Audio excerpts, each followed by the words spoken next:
Draymond, you mentioned a couple days ago when we asked you that you're not going to lose any sleep over trade talk, your name in it, but has it gotten a little wearing to you? Has it gotten something that maybe people bring up to you and you have to answer about it, or anything that's kind of been, maybe distracting to you? No, it's not a distraction. Everybody do want to talk about it, but it doesn't wear on me. It just is what it is,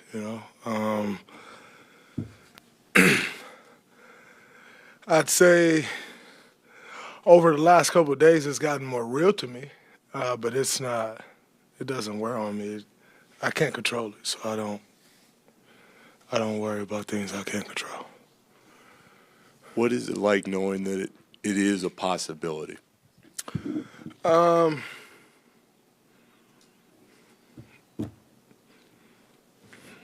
It's a possibility that I might get traded. That's kind of just what it's like. But as somebody who's, you built this with Steph and Clay. Oh, yeah, but at some point it's going to come to an end. Whether that's a day or two or a year or two, it's going to come to an end at some point. You got to be okay with that. It's not something that I can hold on to forever because I can't play basketball forever. So it's gotta come to an end at some point anyway. How eager are you just for Thursday, though? Just, for some type of resolution in a sense. Not at all. I'm not. Post-deadline Thursday. That would be me worrying about the deadline. I'm not worried about the deadline. So, yeah. I think if anything by Thursday, one way or another, people will stop asking me. Yeah. But Steve said he's had a chat with you about that's when it got real for me. Yeah. It's like, maybe I should be a little more worried about this than I am. I didn't get worried about it, but I was like, okay, yeah, it's interesting. He was like, how you doing? I'm good, coach. I know all these trade rumors and stuff. It's like, it's weird. It's like, yeah, it's crazy. And then he's like, how's Hazel handling it? And that's when it got real to me. I was like, I haven't spoke to her about it. It's not something we've spoke about. That's when it got real to me. So today on the way to the game, I spoke to my son about it. And I was like, yo, what if I get traded? It's like, well, why would they trade you? It's like, it's just a business. I've never been traded, but it can happen to anybody. And he was like, I just don't understand why they would do that. So, but yeah, prior to that. So, you talked to Steve. I know the other night we talked to you, you still hadn't really talked to the front office. Have you at this point? Yeah. Probably not quite the conversation y'all think it was, though, but. Anything you want to share? No. But I will tell you, it's probably not quite the conversation you think. Okay. But yeah, I talk to them pretty often, though. So it's good. We'll see. What is it like being in an emotionally heavy and uncertain place of wondering, do you have to say goodbye to teammates? Is it business as usual on Thursday? But just like the wonder of how the next couple hours, 48 hours will unfold. This is something I've never dealt with before, so I don't really have like some guidebook or manual to how it should be. So yeah, if there's a point where I need to say goodbye, I'll say goodbye. But I'm not. Yeah, I don't know. I think. It is business as usual. Come out, play, go home, come back tomorrow, fly, maybe.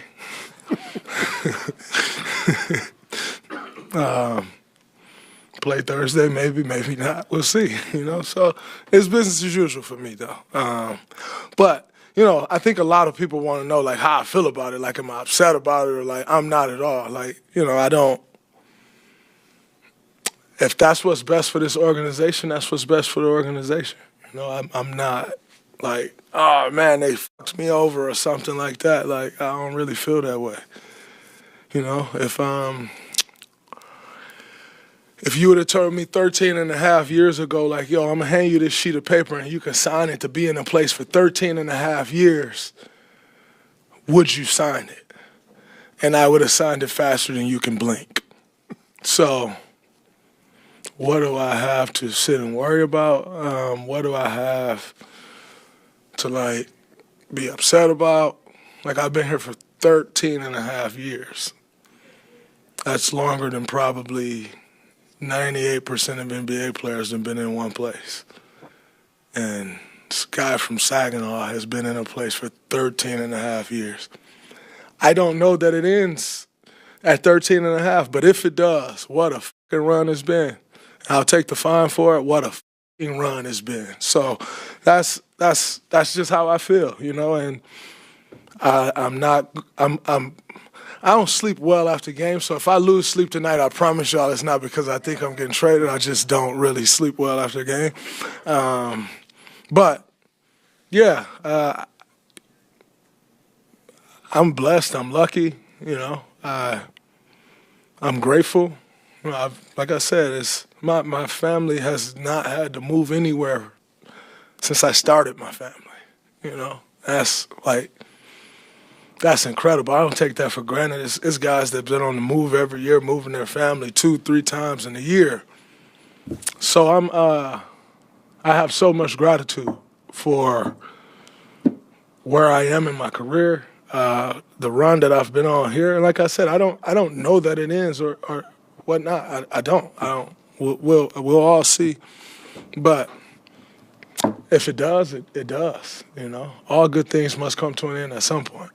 And so, yeah, that's kind of my sentiment, you know, and how I feel. Dre, there's a lot going on around this team. Obviously, and Jimmy goes down. You don't know when Steph will be back. You look around the locker room, and obviously the trade chatter is out there too. Did that affect the psyche of a team, you think? It can, for sure. You know, I think for most guys it would. You know, because you're just so uncertain. Like, you don't know, is this your last time taking the floor? Is this your last time being with this group of guys? Like, where you could be tomorrow, it definitely does. But we're not the only team dealing with that. You know, it's the trade deadline for 30 teams. And so that's just the nature of the NBA. You know, every year the trade deadline comes around, there's a little more movement than any other time in the league. And so, yeah, I think it definitely can affect the psyche of a team for sure. And I would understand why it would affect these guys differently than me. I've made my career. You know, like if I stop playing tomorrow, You've had a career. I've had a pretty good career, you know. There's a lot of guys in our locker room still trying to build a career. So I understand why they would look at it differently than I do. But I'm not trying to build a career anymore. I'm just trying to keep getting better, keep producing, keep playing at a high level. But if I stop tomorrow, what I've done is what I've done, you know, and it's a pretty decent resume, you know. And so I sympathize with them, you know, because I was once in year 6 and 5 and 4 and 3, you know, and I'm sure then my sentiment was different than it is now. But, like, in my 14th year, who I am is who I am. You know, maybe I can make another all-defensive team or something here and there, like, to keep adding to the resume. But, like, it is what it is, you know, and I'm not in career build mode no more. You know, I'm trying to sustain, get better, play well, and land the plane, you know, and smoothly, you know, land the plane smoothly. And that's my goal. So, yeah, it affects the psyche for sure, and I understand why it would. But it's just a little different for me because I'm just at a little different place in my journey. When you look at the fact that you've got the chatter going around, and also, again, you're without Steph. You don't know when he'll be back. Jimmy's down. What are the challenges to guess what I'm saying is to lock in knowing all this stuff is happening? Yeah, well, we all get paid to do the job, you know, and unfortunately, that doesn't quite do it. You got to have a will and a want to compete. And if I'm honest, I don't think we quite had that tonight, you know. And, you know, it could be deadline talk, but I think for me, it makes me want to play harder. You know, like, but everybody's different, you know? Like, the same thing that make me tick may not make the next guy tick, you know? And so each guy's on their own journey, and each guy handle things differently than the next guy, you know? And so regardless of what happened, we have to collectively compete at a high level if we want to win games. Whether Steph is in or Steph is out, Jimmy will be out. You have to have a certain level of competition that you have to bring to the game, to an NBA game, in order to have a possibility to win. And that don't change whether you're here, there, tomorrow, or the next place. That's just what it is in the NBA. So regardless of who gets traded, who stays, that must remain. And we didn't have that tonight. Draymond, in your 13 and a half, 14 years, you've seen a lot of guys come and go. You've never been a part of a trade, but you've seen a lot of guys come and go. So I guess what I want to know is, I know you're not worried, you're not going to lose any sleep over this, but just based off that conversation that you had with Coach, do you feel like you played your last game as a Warrior or in that jersey? Maybe. I don't know. I don't foresee it that way. But if I have, like I said, it's been an amazing run. You know. But yeah, I don't know. We'll see. Like I said, I don't sit and think about the possibilities or what may. It's gonna be what it's gonna be, regardless. And so that's just is what it is.